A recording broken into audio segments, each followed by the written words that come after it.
ថយមែនតាម្នាក់ឲ្យតែជួបដឹងតែសួរធាត់ម៉េះ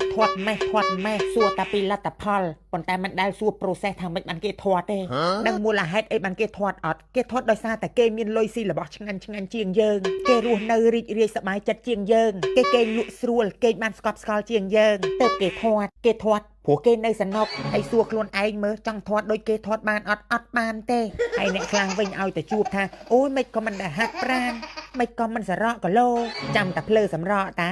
រំតាបានធាត់ប៉ុណ្ណឹងអស់លុយមិនតិចទេណាស៊ីចាយសិតតរបស់បើកម្លាំងរំតាបានធាត់ចាំតែភ្លើទៅសម្រក់តំងុនតាណេះគីឡូនេះសិតតលុយសាច់នេះសិតតលុយហើយចង់ស្គមដូចគេអត់ចង់តា